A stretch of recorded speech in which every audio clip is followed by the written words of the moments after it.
جرمنی اور امریکہ کے بعد یو این کا اروند کیجریوال کے لیے منصفانہ، شفاف اور بروقت کارروائی کا مطالبہ۔ تفصیلات کے مطابق اپڈیٹ کریں تو آپ کو بتائیں، انتخابات میں شکست کے خوف سے مودی سرکار نے بھارت کے اندر خوف و ہراس کی فضا قائم کر رکھی ہے۔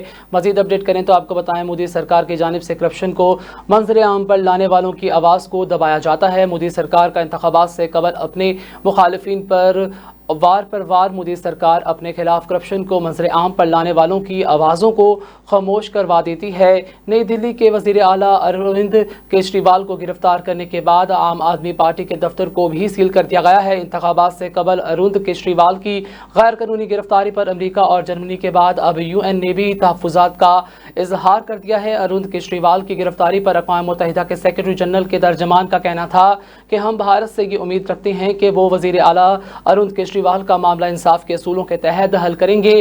ہم امید کرتے ہیں کہ بھارت میں سب کے حقوق کا تحفظ کیا جائے، سیاسی شخصیات کو تحفظ کی فراہم کیا جائے اور ہر کوئی آزاد اور منصفانہ ماحول میں ووٹ ڈالنے کے قابل ہو۔ اقوام متحدہ کے سیکرٹری جنرل کے ترجمان اروند کیجریوال پر منی لانڈرنگ کا الزام لگانے والوں میں سے ایک ہی ہیں، جی پی بی میں شامل ہو گیا ہے۔ دوسری جانب گزشتہ کئی برسوں میں بی جے پی کو کروڑوں روپے کی غیر قانونی فنڈنگ کی گئی ہے۔ انتخابات سے قبل اپوزیشن جماعتوں کو انتخابی حقوق نہ دے کر مودی سرکار نے ایک بار پھر خود کو پرتشدد حکومت ثابت کیا ہے۔ حال ہی میں مودی سرکار کا الیکشن میں ہارنے کے خوف سے انفورسمنٹ ڈائریکٹوریٹ نے کانگریس پارٹی کو 1800 کروڑ روپے کا نوٹس بھی جاری کیا ہے۔ اس سے قبل بھی جے پی کی جانب سے کانگریس پر 210 کروڑ روپے کا جرمانہ عائد کر کے اکاؤنٹس منجمد کر دیے گئے تھے۔